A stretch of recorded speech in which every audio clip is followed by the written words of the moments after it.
some point in your career, you look behind you and realize that someone's following in your footsteps. They're asking for advice, encouragement, and direction. And whether you feel ready or not, you become a mentor. But that begs the question, what makes a great mentor in medicine? In this video, I'll explain how to know if you're ready to mentor, how to support both thriving and struggling mentees, and how mentoring others can actually make you a better physician, leader, and human being.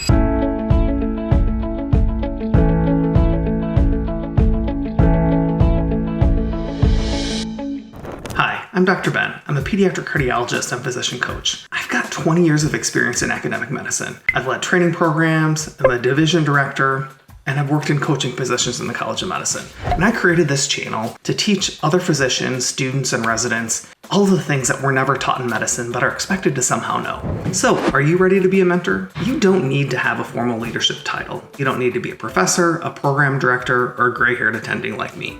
You just need to be a little further along than someone else and willing to invest in someone else's growth. So, how do you know if you're ready? Here are a few questions to ask yourself. Have I gained experiences others may benefit from? Am I willing to listen, share honestly, and show up consistently? Do I enjoy seeing others succeed, even if they choose a different path than mine?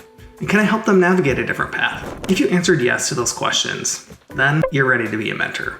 Here's a little bit of advice. Mentorship isn't about having all the answers. It's about asking good questions, sharing your journey, and creating space for someone else to grow and navigate their own journey without trying to impede too much on their journey while you're sharing their advice. So here are a couple things that you need to know to be a mentor. The first is how to support a mentee who is thriving.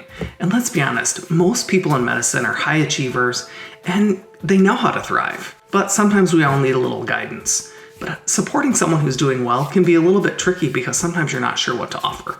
So let's say your mentee is doing well. They're engaged, they're curious, and they're knocking down their goals. This is where mentorship gets really fun and also strategic. So here's how to support them. First, celebrate their progress. Don't assume that they know they're doing well. A quick "I'm proud of you" can go a long way. Take a moment to celebrate their wins. Second, ask higher order questions. Challenge them. Instead of "what's next?" try "what would challenge you in a new way?" Or "what kind of physician do you want to be 5 years from now? You're doing really well with the immediate goals. What can we do to stretch to ensure that you're where you want to be in 5 years?" And as I just said, provide stretch opportunities. Connect them with people in your network. Recommend them for a leadership role. Nominate them for something they wouldn't have thought of to pursue. In short, show up in rooms that they're not in to ensure that they have the opportunities to grow at the next level. Fourth, stay honest. Even thriving mentees need feedback. We all have areas for growth and improvement. Even if we're excelling in an area, there's still probably room to grow in that area. So let them know where they could sharpen things, even if they're already excelling. And if they have a strength in an area, ask what they'd like to do to grow in that area. Remember, your role isn't just to encourage. It's not just to point out areas where they're struggling. It's to elevate. Now, let's shift gears a little bit. How do you support someone who's struggling? This is actually sometimes easier, but also a lot harder. Maybe you've got a med student who's failing a course. Maybe you've got a resident who's got a lot going on at home, is trying to navigate the challenges of residency, or maybe you've got a young attending who's burning out. They ground through medical school and residency and then thought being an attending would be easier, but it's not. Or you found someone who's just kind of lost their way. Here's what you do. First, start with curiosity, not judgment. Ask open-ended questions to try to get their perspective. Start with something simple like, how are things going? How are things at work? And how are things going outside of medicine? What's going on with you? I notice things haven't been quite the same for you. What's been challenging you lately? You might uncover personal issues, mental health concerns, or just plain overwhelm. One of my favorite quotes that I remember is, "A fight about toothpaste frequently isn't about toothpaste." So, there's a joke that married couples fight over which end of the toothpaste tube they squeeze, and some people squeeze the end and some people squeeze the middle, and it causes an argument. But really, what that uncovers is something else that's been going on. I think that's the same thing with mentees who are struggling. Asking these questions about how things are going outside of medicine and getting their perspective can really shed some light on what's going on and help you come up with a mentorship plan for them. Number 2 is offer stability, not rescue.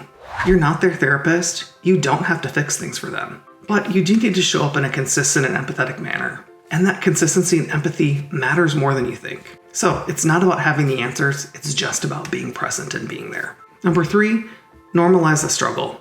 We have all hit a wall. Share times when you failed. Share times when you've struggled. It's not about lowering standards, it's about building resilience and recognizing that within the struggle is an opportunity for growth. So it's not really the struggle that always matters, it's what happens after the struggle or after the challenge that really defines people and defines their careers. Number 4, connect people with resources. Again, you don't have to have all the answers, but it's helpful if you know where to send them for answers. So sometimes the best support is referral.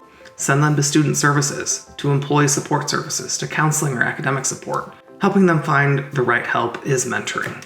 And finally, remind them that struggling doesn't mean they don't belong.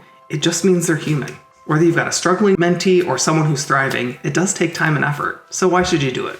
The simple answer is because it's really rewarding and it's something that can definitely fill your cup when other things are draining it. Here's what you gain. First is perspective. You'll remember what it felt like to be in their shoes. You may also learn a few things by gaining the vantage point of standing in someone else's shoes and noticing the struggles that they face that maybe you didn't face. The next is clarity. Teaching others forces you to clarify what you actually believe. The next is legacy.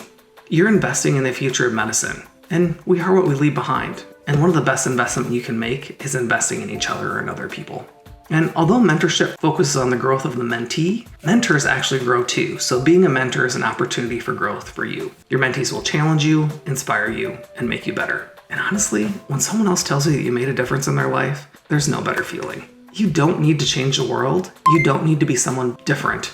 Just be the person that you wish you had when you were at your mentee stage in their career. So if you're wondering whether you're ready to be a mentor, the answer is yes. Show up, listen, celebrate your mentees' wins, sit with them in their setbacks, and don't underestimate the power of simply caring and showing up. Mentorship isn't about being perfect, it's about being present. If you've mentored someone or had a mentor who made a difference, drop a comment and share your story. I'd love to hear it. And if you're building a life in medicine that's sustainable, purposeful, and people-centered, hit the like button, subscribe, and check out the rest of the channel. You have something to give. Someone's waiting for it. Thanks for watching.